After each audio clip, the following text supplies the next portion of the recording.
Ulit mga kaibigan, no? Andito tayo sa bahay ngayon, walang magawa. At ito na lang ang gagawin ko. Ipapakita ko na lang sa inyo itong mga motor. Ito guys, unahin natin to. Nakatutok na Smash 115. Suzuki Smash 115. Ito ay 2016 model pero hindi halata kasi iniba ko yung kanyang antal dito, decals. Tsaka makintab siya guys. Ayan. Bali hindi na pala ako ang first owner nito. Ang first owner, ito yung kwento niyan. Siguro yung first owner, nilagyan to na sticker. Ngayon, ayaw niya na yung sticker na yun, tinanggal. Sumama ngayon yung clear coat. Kaya ganyan na yung itsura. Ayan, laswaan na. Pero guys, for sale to ha. At ito, kung gusto nyo nabinduhan to, kung bibili nyo man to, meron nabibili sa Shopee ng sticker. Yung carbon. Ididikit mo lang dyan, popogi pa to. Tapos matatakpan ngayon yan. Ayan, makintab yan guys.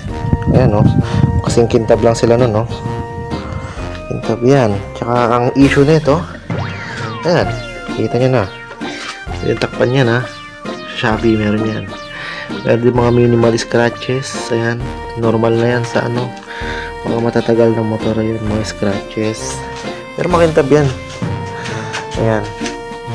Ito yung yung faded sa side. Siyempre normal yan kasi dito pag kumakaskas yung yung pantalon ng back ride, ganoon. Ito. Ayan, may mga faded dyan. Ito, meron tayo dito slight scratches lang din. Light scratches. Ito, makinis pa yun maganda pa, makintab. Ayan. Tsaka, ito pa, kalawang yung tambucho. Ayan, pakita ko sa inyo. Ayan tsaka medyo kinakalawang na din yung niya, spokes. Pero natatanggal pa naman yan ng brush. Pero tingnan nyo yan, makintab maganda siya Mas maganda siya sa personal kasi kitang kita yung kintab niya. Pag sa malayo, hindi mo nahalata yung mga scratches niya Ayan. May smooth pa ito tumakbo smooth, malambot yung suspension. Kaso itong syempre sa kalumaan siguro medyo mahina na ang kanyang battery. Ayan, ito yung Suzuki Smash 115. Ayan, nire-flash ko na yan. Hindi ganyan yung itsura niya dati. Ipa-flash ko na lang dito yung itsura niya dati. Ayan. Sunod natin. Ito, for sale to guys. Bilhin nyo na. Gusto nyo lang. Kung gusto nyo lang naman. Budget meal lang yan Registered pa to hanggang 2026. Ayan, kompleto papers na ito. Sunod natin ito. XRM 125 Fi. Hindi to for sale kasi ito yung personal motor. First na motor na sa atin. Ang original color nito is white, black and white. Ayun, pinalitan ko ng violet. Ito yung itsura niya dati. Pang. Ayan, kita nyo naman.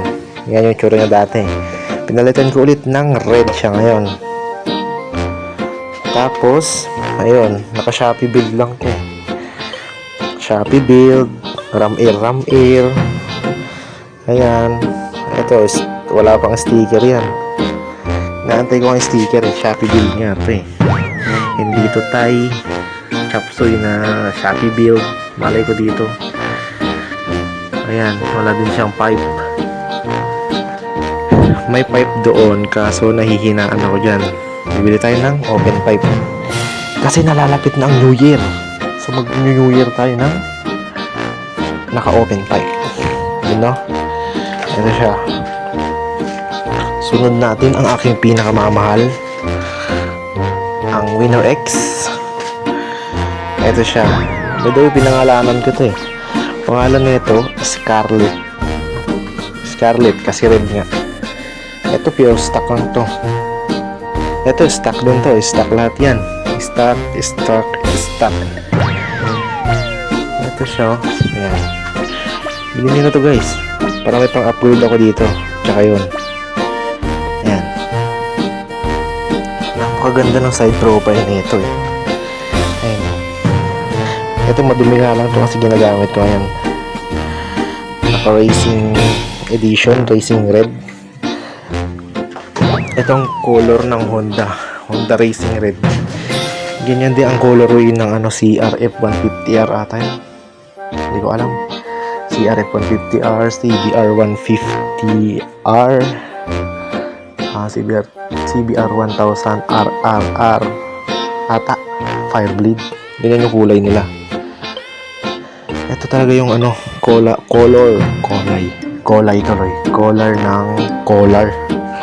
color ng Honda. Ayan. Ganyan talaga yung color niya. Ayan. So, yun lang guys. Update ko kayo kung may upgrade na tayo dito. Tsaka nga pala, dagdag ko lang ito. I think, i-red ko to eh. Papalitan natin to ng red. Now off kasi ako sa black eh. No? Ayan. Ayan. Black. What if palitan natin to ng red? Red, tapos clear visor. Yun lang. Red, tapos clear visor. Kaya bilhin nyo na to para may pambili ako ng ganon. Tingnan natin kung ano itsura niya. Okay guys, yun lang. Salamat.